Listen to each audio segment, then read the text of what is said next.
نو یا نه په پروګرام کې نوټ اغستل یا د خلکو نه په دې ګیره باندې په پټکي باندې یا عالم سړی اوټ غوښتل دا د دین نه لري دي. تاسو سیاست ته به کوم نظر ګورئ؟ خلک دا اعتراض هم کوي چې یاره مولانا فضل الرحمن چې دی نو هغه اسلام دپاره سیاست نه کوي بلکې د نواز شریف او د زرداري د سیاست د بچ کولو دپاره هغوی سره ملګری شوی دی مشر.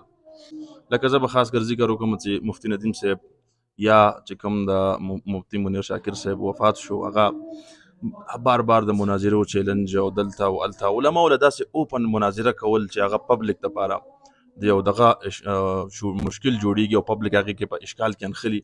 دا ټیک ته چې علما داسې اوپن مناظره وکړي عوامو ته د خپل علم دونه کمزوري ثابت کړي نه چې د اوپن مناظرو نه خیر خوري. زه بالکل د اوپن مناظره رسول الله مبارک کړی ده خو مناظره چې کم دی پیغمبر اسلام خو به کافر سره کړي کنه مسلمان سره خو به نه چې څلور امامان دي او چې سړي سره په دې مناظره کې چې امین تیز وایي امین رو وایي دین خیر خوري که شر خوري زما مقصد زر پوینټ چې دی لکه دونه جوړ تلل یو بل سره چې پرون مفتی منیر شاکر صاحب وفات شوی دی اگر چې مفتی صاحب وایي مفتی ندیم صاحب ما د هغې کلیپونه اورېدل چې دی بالکل د سره مسلمان نه دا خو جدا خبره ده. په کار دا نه ده چې تاسو علما بیا لاړ شئ د هغې سره کښېنئ تعزیت وکړئ که تاسو یو بل له داسې خپې وهئ نو دا په نمبر زما په خیال بیا به د تپوس کولو څوک نه لکه زه په ځان هم یارېږم او په تا هم یارېږم ټوپک در باندې نه رالمه بالکل پکې نه مولانا صاحب لاسو مولانا صاحب خو ویلي برملای ویلي چې دا ما کړي دي خو مولانا صاحب وایي چې بالکل د کورسۍ نه مې راغورځولې.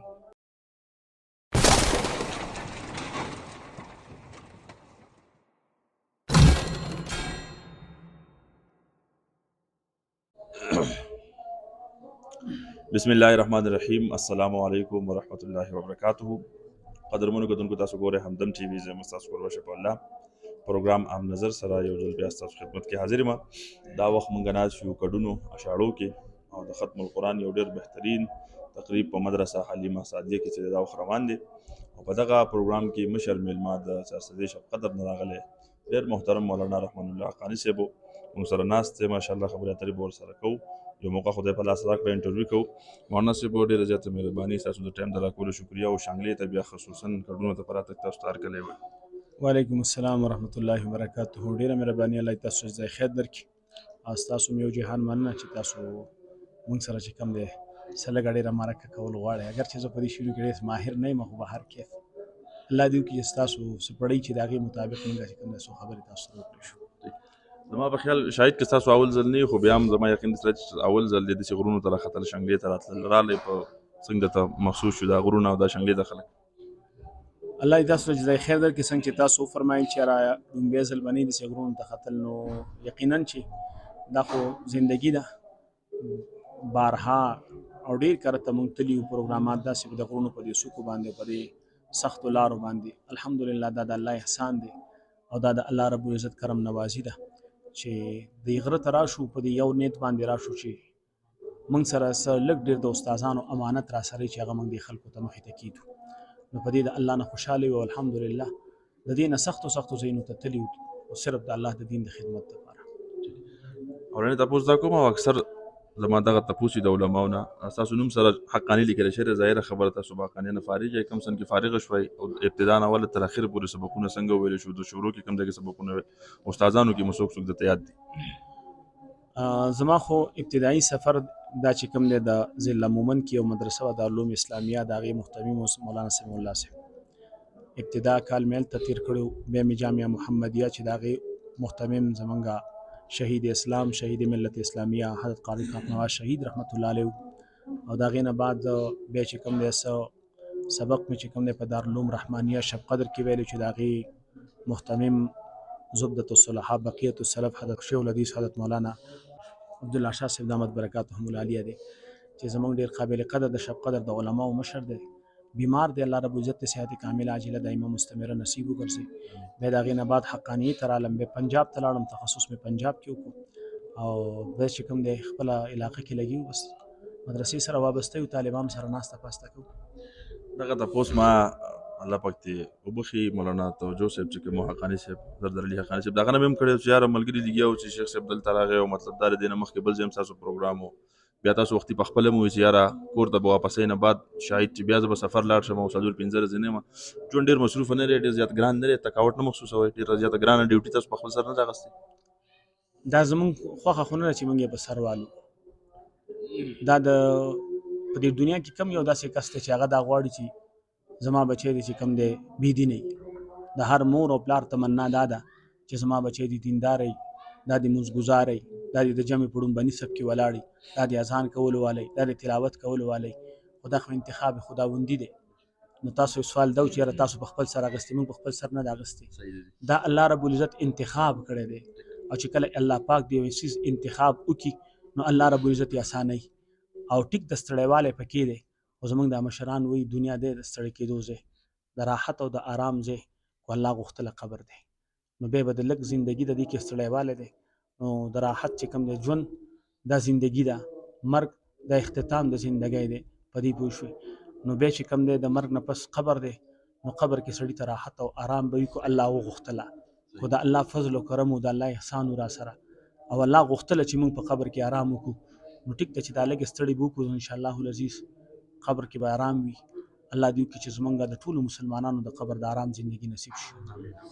مولانا صاحب اکثر موږ اورو ستاسو د تقاریر، ستاسو د چارسدي د خاوره یا د شفقت دغه خاوره کې موجوده تاثیر دی ماشاءالله چې علما اورو، کاغه شیخ ادریس صاحب دی، مولانا عبدالله شاه صاحب دی، یا تاسو یا د دغه خاورې سره نور قابل خلک او ډېر زیات تاثیر دی تاسو په بیان کې، ډېر خوږوالی دی، زړونه ډېر زیات نرمۍ. داسې کوم زه جادو دی، داسې کوم کتاب ګورئ، داسې کوم تکنیک دی تاسو سره چې تاسو دغه خاوره چې بس عالم ترې راوځي او بیان کوي نو یو دم لکه اثر کوي؟ مشران خو ډېر پاکان او نیکان خلک دي، او هغوی یقینا د هغوی په خبرو کې اثر او تاثیر وي. ډېر لوی الله والا خلک دي. او زه خو ډېر کمزور یو طالب علم یم، ما ته خو دا پته نه لګي چې زما دا خبرې په ما باندې اثر کوي که نه کوي، نور خلک به څه ویم. خو دومره خبره ده چې کومه خبره کوو نو ړم دی چې د ړنې وکړو، او ړم دی چې یاره په دې نیت باندې وکړو چې دا کم امانت را سره دی چې دا خلکو ته ورسو د الله د دین د خدمت دپاره، په دې د الله شکر ادا کړو چې خدایه دا ستا احسان و چې تا موږ دلته راوستلو او زموږ د خولې نه د یو څو خبرې ویستلې. او یو واعظ چې کوم دی هغه دنیا نه چې کله وفات وشو، فوتګي وشوله، د دنیا نه رحلت وشو، سفر د دنیا نه وشو، کتابونو لیکلي چې الله ځان ته ودرو، ورته وایي وایه څه د سره دي؟ نو ده خو دا سوچ دی چې یاره ما سره چې کوم دی اعمال را سره دي، خلکو ته مې وعظونه نصیحتونه کړي، دا واعظین دا ډېر خطرناکه معامله کې پراته وي. ځکه وختي زما د ملګري زما ډېر صفات بیانول، حالانکه په دغه یو صفاتو کې په ما کې یو صفت هم نشته، خو خدا زما د اړه کې رااله چې زما چې کوم دا صفات بیان کړو، زه ډېر کمالي سړی ما، نو د دوی دا محبت خو به دوی جنت ته ورسوي، خو د زما زړه کې چې سره دا به مر جهنم کندې ته گزار کړي. او دا ژبه به چې کوم دی دا به د قیامت په ورځ چې کوم دی دا به زما د فقر سبب وګرځي، هم د دې ژبې نه به ما الله زړن کړي. ولې؟ ځکه چې په دې ژبه باندې چې کوم دی زه څه ویم که نه، نو دا ډېره خطرناکه معامله ده. اگر چې موږ خلک په دې خوشحالېږو چې خلکو دعوت راکړو، لاړو هلته بیان وکړو، وعظ هم وکړو، نصیحت هم وکړو، خلکو را باندې ګلپاشي ویستله، په خدای قسم موږ ډېره خطرناکه معامله کې پراته یو. خو د الله د رضا دپاره نه نو موږ تباه او برباد یو. زموږ په هلاکت کې شک نشته دی. خود پسندي خو بجا پکې راله، بس موږ تباه شو. د دې خلکو دا محبت به دوی جنت ته ورسي، خو موږ به غرق شو. نو ستاسو یو جمله داسې وه چې را دې ژبه کې تاثیر، نو زموږ په ژبه کې خو دا د دې خلکو هغه محبت دی، د دوی زړونه دي، کنډولونه دي. نو هغه واعظ نه چې کوم دی الله ورته صرف په دې یو وجه دی بخم چې ستا په دې واعظ کولو دوران کې یو سړی ګناهګار تا خبره وکړله، د هغه دا سترګې د اوښکو نه ډکې شولې، ما د هغه بخښنه وکړله، هغه ما ته توبه ویستله، ستا مې د هغه د وجې نه بخښنه وکړه. نو موږ خو دا وایو چې کیدای شي زموږ دا خبره د چا پړه باندې ولګي او هغه توبه وباسي، د هغه د وجې نه زموږ بیړې پار شي، نو زموږ خپل څه کمال نشته. چې کوم علما کرام شهیدان کیږي جوخ در جوخ، خاص کر که زه ذکر وکړم د 2000 نه په دې خوا د پاکستان کې ډېر زیات علما چې دغه شهیدان شو او له دغه قصه روانه ده، دې ته په کوم نظر ګورې؟ د دې اثر به څه په عوامو باندې او مستقبل ته په کوم نظر ګورې؟ نو دا خو ما وختي په دې بیان کې یو حدیث ویل چې رسول الله مبارک فرمایي چې یو زمانه را روان د خلک به پکې علما داسې وجني لکه څنګه چې تاسو خلک سپي وجنئ.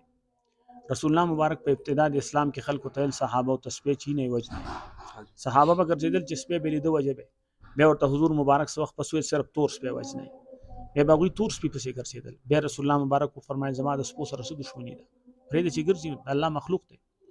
نو رسول الله مبارک فرمایل چې په آخره کې به خلک علما وجني، داسې لکه څنګه چې تاسو سپي وجنئ، چون چون کر به خلک علما وجني. بیا نبی علیہ السلام فرمایل کاش چې دغه زمانه د علما د ځان نه بیوقوفان جوړ کړي، دلته د حق او د باطل معرکه به داسې راشي چې خلک به علماء حق وژني، علماء حق به وجل کېږي.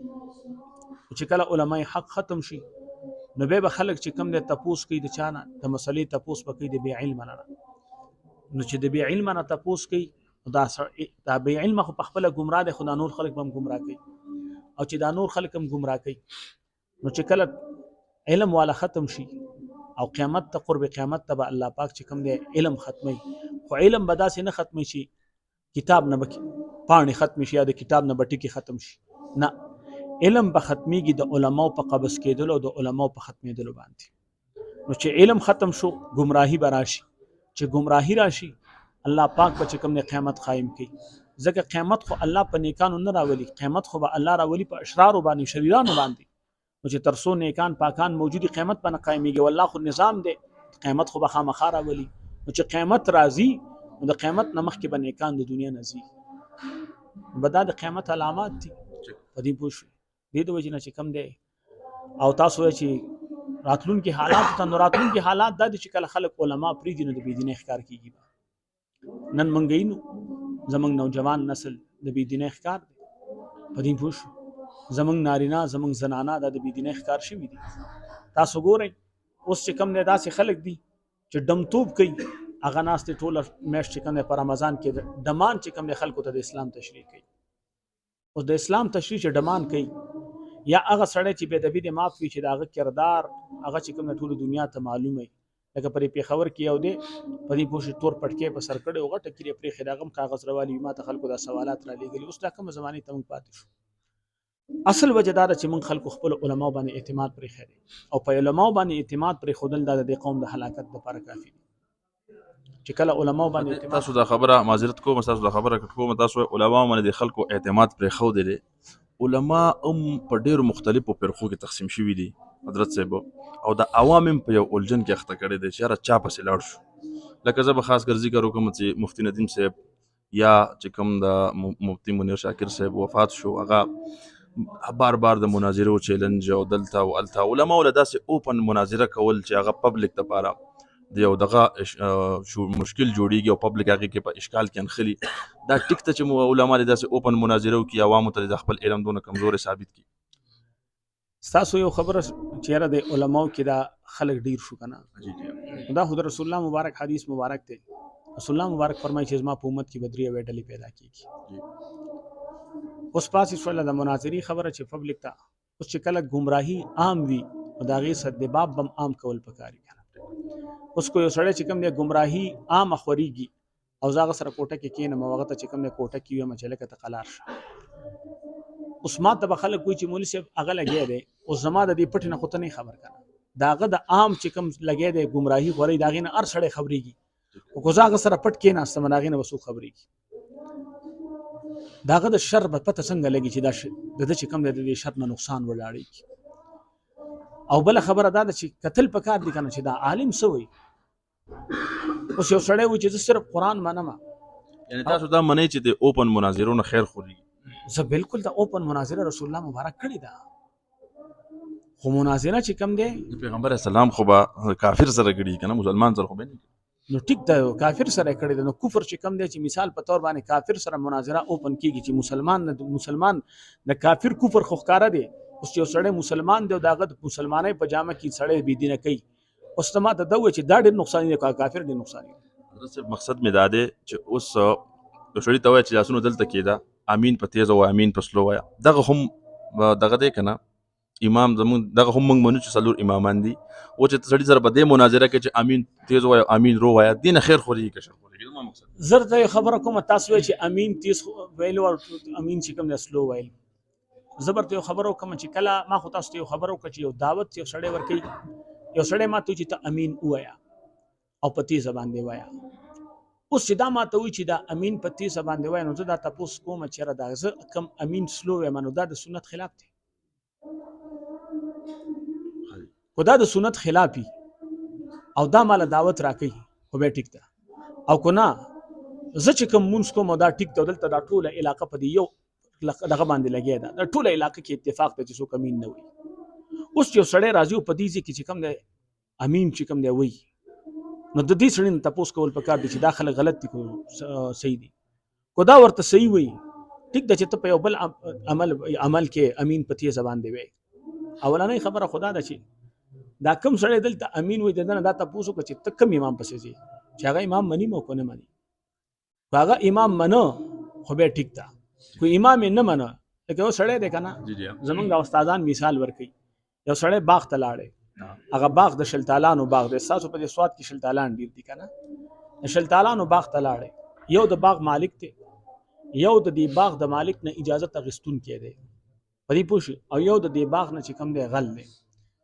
دا مالک خو په خپل اختیار باندې د باغ نه میوه شو کوي، هغه ته اختیار دی ټیک ده. اوس هغه ته هیڅوک څه نشي ویلی، دی بل د مالک نه اجازه اخیستی دی، دا د دې باغ نه چې کوم دی شکول کوي د تم څوک څه نه وایي لکه دا خو اجازه اخیستی د یو دی بل ته وکتل چې لکه دا خو چې کوم دی په باغ کې راځي دا دوه کسان لګي دی مالټي شو کوي یا باغ کې کوم دی لګي دی شلتالان شو کوي راځه تم پکې لګي شه. د دې دریم سړي څه حکم دی؟ دا غل دی. نو د قرنګ یو امام دی مجتهد دی هغه مالک دی، په دې باغ د مالک مثال مې د مجتهد درکو. او دا مجتهد دی هغه ته د قران او د حدیث په حاصله ده، هغه د قران او حدیث پر انا کې عمل کوي. دی بل ته چې کوم دی مقلد وي، دا مقلد چې کوم دی دا د قران او حدیث باندې وزه دومره نه پويګم څومره چې پیدا مجتهد پويږي، نو دا په د پس روان دی. په دې پوښي دا وای چې مړه په دې پوښي کنه دا د پس روان دی کنه زم د په تابعداري کې روان یم، خدا خو چې کوم دی د پس روان دی په تابعداري کې، خدا خو په غلا کې روان دی کنه. دا بل خو غل دی ځکه چې کنه دا خو چې کوم دی اوس چې کوم شوافی رب الدین کې نو هغه خو د امام په تابعداري کې کیدا دلته چې کیدا خو د امام په تابعداري کې نه کیدا د امام په مخالفت کې کوي، د امام په مخالفت کې نه کوي. صحیح د امام ابو حنیفه رحمۃ اللہ علیہ مخالفت کې کوي کو نه کوي. دا راته و چې مناظرو کې دونه انستریم تتلل دا پوینټ چې لکه دونه جوړ تلل یو بل سره چې برون مفتی میر شاکر صاحب وفات شوی دی، اگر چې مفتی صاحب وي مفتی ندیم صاحب ما دغه کلیپونه ردل چې دا بالکل سره مسلمان نو، دا خو جدا خبره ده. په کار دانه چې تاسو علما بیا لاړ شي دغه سره کېنه تعزیت وکړي، که تاسو یو بل لداسې خپې وهاي نو دا په نمبر زما په خیال به بد تاسو کول سوک نه لکه توجه صاحب نو ما دا تاسو کړو چې تاسو وایي چې یاره د ټماټر دانې ګارانټي شته او د عالم نشتی او زه کزه شهید چوم نو تاسو تاسو نه کوي د تاسو ځکه خو کین چې تاسو په یو بل اعتماد نه کوي، لکه په کار نه چې مفتی صاحب لاړ شي دغه سره دعا وکړي بجای د دې چې دعا وکړي هغه وځي دا سره مسلمان نو. زبرته یو خبر وکم لکه یو دی د مولا کار دی هغه ته صرف دایره د اسلام خي اړومبنه خبره تاسو دا وی چې مفتی ندیم صاحب ویلی نو مفتی ندیم صاحب په خپل دانه دی ویلی چې را زور ته کافر وي. مفتی ندیم صاحب تقریبا مای کلیپونه ډیر اوریدل نه دي، دا پرونه تازه کلیپ ته چې هغه دانه دی چې زور ته کافر وي، هغه دا وی چې په د باندې د علماي کرامو فتوا د کفر راغلی دا په خپل ذاتی دانه دی چې زما فتوا دا الفاظ به کې نه ان شاء الله العزیز تاسو یو ګورئ به کنه. پرونه کلیپ په شاهد تاسو نه کتل تاسو سفر کې نه مې کتل بالکل مې پرونه نه چې مخکې مې نه دي کتلی. دا تاسو کلیپ ته غوي چې د دې سره مسلمان نه خو هغه دا وی کنه، خو هغه چې کوم دی هغه د فتوا چې کوم نه پرانا کې وی جی، اوس هغه کومي فتوی چې راغستې شوی دی پاغي پرانا کې وی جی. اوس چې کوم دی هغه چې چا فتوا ور کړی دا نو په کار تر چې مثال په تور غینه ته پوسو کې چې تاسو د تولې داسې خبره کوي دا فتوا چې تاسو لیکل دا کوم مفتیانو دا خو چې کوم دی فتوا به چا لیکلی کنه نو دا غنه به تاسو کول پکاري نو هغه به تاسو چې را د دې وجنه لکه زه وایم چې ستاده کمیش لیدل دی خو ما به ستا کمیش لیدل ځکه برته مکنه اوس کوته چې زما کمیش لیدل ته دی ولی بد ویلې ته خو ما ته بد ویلې لکه مولا عالم چاتم کافر نه وي دی خبره ذهن کې واچوي. عالم صرف تا ته وي چې دا حد د کفر دی او دا د اسلام دی، کو پدې کې دنه اوسېږي دا اسلام دی، کو دینه بار کېږي دا کفر دی. اوس چې سړی په خپل د ځان لکه اوس په دې مدرسې کې دنه نیم کنه نو زه مدرسې کې ما او چې زه مدرسې نه بار شوم ما ته به خود خلکو چې ته مدرسې نه بارې طالب چې په مدرسې کې سبق کوي نو طالب دی چې مدرسې نه بار شونه به شي دی لکه دکاندار دی دنیادار دی په دې پوښ کنه کلندر دی ډرایور دی تسبو والا دی مسواکون والا دی په دې پوښ چې ترسو پوری دا د اسلام په دایره کې دا خو اسلام دایره خود مولا نه دی مقرر کړی دا چې اوس یو سړی چې کوم مثال په تور باندې مونږ شاکر صاحب جی بل وتر لګیدل دی هغه چې د سعودي او مشر چې کوم دی دغه او چې د حدیثو جانچ پړتال دي نو سور له سوکاله کې دا دین دومره مظلوم چې لدی چې کوم دی جان پړتال نه کیده دا دین دومره بي سو کو دا دین دومره چې کوم دی یتیم چې 1400 کاله کې څوک نو چې د پیغمبر د حدیثو دفاع کړی وي. اوس په سعودي کې یو سړی را پاسېدو په دې پوه هغه چې یو سل 15 حدیث چې کم دی دا د قرآن موافق دی او د نور مخالف دي. او د قرآن مخالفت ته څه ویل کېږي؟ اسلام ویل کېږي. نو دا کم خلک چې دا زه خو چې کم دی امام بخاري ته صحیح وایم، زه امام مسلم ته صحیح وایم، زه امام ترمذی ته صحیح وایم. اوس زه چې امام ترمذی ته صحیح وایم او امام ترمذی او امام بخاري د قرآن خلاف دی، نو زه مسلمان شوم که کافر شوم؟ زه کافر شوم که مسلمان؟ هغه د قرآن خلاف دی، ظاهر خبر دی. زه به کافر یم کنه. اوس چې زه کافر شوم نو چې یو سړی ما ته کافر وایي چې زه کافر نه یم، نو حدیث مبارک کې راځي چې څوک یو سړی چې کم دی بل ته کافر وایي نو دا کفر چې کم دی په دې کې نه په هغه رامات کېږي، دا په خپله کافر کېږي. نو اوس چې یو سړی امام بخاري ته کافر وایي، یو سړی چې کم دی امام مسلم او امام نسائی او امام ترمذی ته چې کم دی د قرآن مخالف وایي، د قرآن مخالفت کفر دی که نه دی؟ نو دا فتوی خو د دوی خپلې په ځان باندې چې کم دی راتپلې دي. دا خو دا په دې پوه شي هغه یو سړی لاړې توکي که نه، نو دغه لاړې د په دې مخ را توکېږي او هغه پس راځي. پوه که نه؟ پروګرام اوږدې کې خبره لنډو د خپل فیلډ نه علاوه د سیاست بعضې خلک د دې دین نه ډېر لرې ګڼي. لکه زموږ په دې علاقو کې بعضې پروګرامونو کې زموږ شرکت وشي، هغې کې علما راشي او هغه دا تقریر کوي، خلکو ته وایي تاسو نه موږ نه اوټ غواړو نه نوټ غواړو. نو یعنې په پروګرام کې نوټ اخیستل یا د خلکو نه په دې ګیره باندې په پټکي باندې یا عالم سړی اوټ غوښتل دا د دین نه لرې دي. تاسو سیاست ته به کوم نظر ګورئ؟ زه سیاست ته د عبادت په نظر ګورم. د جمعات د مولا دپاره اوټ غوښتل هم جایز دی او نوټ غوښتل هم جایز دي. ولې؟ نبی علیه الصلاة والسلام چاندم غوښتې ده، په دې پوه شو که نه؟ خو تاسو وګورئ مولا به چېرته هم دا نه ویل چې مال راکړئ وړه راکړه نشته. مدرسې دپاره به یې غوښتې. رسول الله یتیم ودرولی دی، یتیم سره امداد وکړئ. رسول الله له سړی راغلی واده کومه پیسې راکړه، رسول الله ورته منډه پلان کې له ورشه چې دله درکړي. په دې پوه شو که نه؟ دا خو د حضور سنت دی چې یو سړی چې کوم دی ما ته ښکاره شو چې زما دا ملګری دی کمزوری دی بېوسه دی، زه د خپل ملګري ته وایم چې هلکه دا د ده وس کېږي هلکه د سره تعاون وکړه. نو نوټ غوښتل دا هم سنت د رسول الله دی. په دې پوه شو. اوس پاتې شوله د اوټ خبره. نو زه به تا ته یو خبره وکړم. قرآن د دریو خبرو دپاره راغلی. د پیغمبر ذمواري درې کارو: یو خلکو ته قرآن ښودل، یو په قرآن عمل کول، یو د قرآن حفاظت کول. اوس د تاسو نه تپوس کومه په دې مدرسه کې څه کېږي؟ قرآن ښیي. دا دوه کاره پاتې دي کوشترې پاتې دي. اوس زه تاسو تپوس دا کوم، دا علما دا د انبیاو وارثان دي او د پیغمبر درې کارو: قرآن ښودل، قرآن باندې عمل کول، د قرآن حفاظت کول. موږ د طالبانو خپل منځ کې داسې وایو اشاعت دین، تحفظ دین، نفاذ دین. اوس زه تپوس دا کومه چې د قرآن خو زه خدمت کومه، ناظرم خیمه، تجویدم خیمه، قرتم خیمه، ترجمم خیمه. دا یو کار زه کوم قرآن خیمه. دا دوه کاره ما ته یو سړی و چې دلته یو سړي په قرآن باندې العیاذ بالله میتیازې کړي. زه قرآن هغه چې چا د قرآن ګستاخي کړي هغه ته زه څه ویلی شم؟ څه ویلی شم؟ نشم د ضرورت حال کې پکار ویلی نشم. ما له قانون اجازت نه راکوي، هغه ما ته وایي دا ستا کار نه دی. قرآن بېعزتي وشوله، زه د قرآن حفاظت نشم کولی. قرآن راته وایي د غل نه لاس کټ کا. اوس ما یو سړی په غلا باندې ونیو، زه ترې لاس کټ کولی شم؟ نشم کټ کولی. قرآن راته وایي قاتل قصاص کا، زه څوک قصاص کولی شم؟ نشم. ولې؟ دا یو کار خو زما په اختیار کې راکولی شم، دا دوه مې په اختیار کې نه دي. ولې؟ د دې دوه دپاره ما ته د طاقت ضرورت دی او د طاقت او د قوت کورسۍ په اسلام آباد کې ده. په دې پوه شئ چې تر څو زه د قوت او د طاقت په کورسۍ نه یم ناستی، نو نه په قرآن عمل کولی شم نه د قرآن حفاظت کولی شم. اوس دې ته دوه لارې دي. یو لاره دا نه چې زه ټوپک راوالم نو په خپله م یارېږم او په تا م یارېږم. صفا درته وایم، زه په ځان هم یارېږم او په تا م یارېږم، ټوپک در باندې نه رالم، مجبوري مې ده، نشم راغستی ټوپک. نو تا ته م ویم چې ټوپک مه راله وروره. اوس د قرآن حفاظت خو به کول غواړي، نو چې ټوپک نه رالې څه، زه به تا ته مخې ته ودرېږم چې هلکه د دې خلکو دا کومه طریقه رایسته چې اوټونو ته ودرېږه، نو زه تا ته ودرېږم چې هلکه زه به د قرآن حفاظت کوم، زه به په قرآن باندې عمل کوم. بل رالې تا ته وایي سیاحت کارت به راولم، سړک به راولم، ټرانسفرمر به راولم. نو چې اوس ته چې کوم دی لاګی شو تا ویل مړه د قرآن حفاظت کول د مولا کار دی، د قرآن باندې عمل کول د مولا کار دی، ما ته د ټرانسفرمر ضرورت دی، د سولر ضرورت دی، او ما ته چې کوم دی د سړک ضرورت دی، ما ته د ټویل ضرورت دی، نو زه دې پرېښودم. په دې پوه شوې؟ نو ما څه خو د دې نه علاوه بله لار نشته. او د قوت دغه کورسۍ ته دغه دوه لارې دي. یو لاره باندې عمل نشم کولی او یریږم، او په بلې لار مې څوک پرېږدي نه. دلته خلک دا اعتراض هم کوي چې یاره مولانا فضل الرحمن چې دی نو هغه اسلام دپاره سیاست نه کوي بلکې د نواز شریف او د زرداري د سیاست د بچ کولو دپاره هغوی سره ملګری شوی دی مشر. اوسه پورې مولانا صاحب چې کوم دی نواز شریف باندې څومره کیسونه راغلي، نو مولانا صاحب په څو کیسونو کې د نواز شریف وکیل جوړ شوی.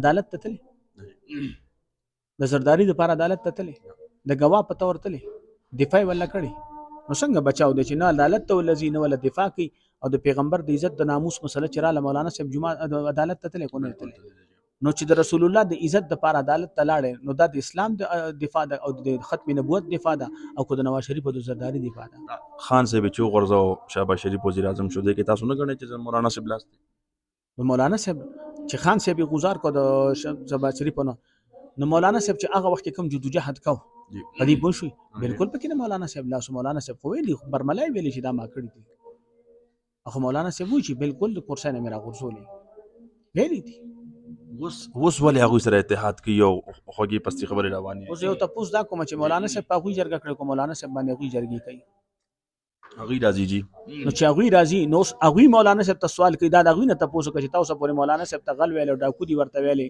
او تا ورته چې کم دی په دغه کې جلسو کې د بدی نمونه غستل نو اوس دغه مولانا چې تا پرون هغه ته چې کم دی را دی بدی ویل نه هغه په امامت کې مونږ ولې دغه په امامت کې مونږ ولې کې پرون غلو او نن امام دی نو دا تاسو هغه نه پکار دی صحیح بس پروګرام ختمو اخیری کې زمون کتونکو ته خوش علاقې ته منکشرانو ته د نصيحت په توګه تاسو پیغام بسئ زما پیغام دا دی چې د رسول الله د عزت نه علاوه د هیڅ عزت چې کوم مقدس نه دی د ټولو مرګرو ته مې دا یو درخواست چې د حضور د ختم نبوت دفاع کوي او په دې باندې چې کوم دی هیڅ څه کمپرمایز مکوئ د رسول الله د عزت خدمت د رسول الله د ناموس دفاع کول دا چې چاته ملاويږي دا سعادت مندي ده او دا ټول څومره مرګري چې دلته راغلي دي دا ډېر مینناک او محبت والا خلک دي تاسو د علاقې د پورن علاقې د شانګلې د خلک د ډېر محبت والا دي د دې ټولو د دې ملمستیا د شکریا ادا کوم خصوصا هغه مرګري چې بیګا پنا پیژنګلو کې هغه زمنګ ملمستیا کړی دا زه دا کوي ته دړنه دعا کوم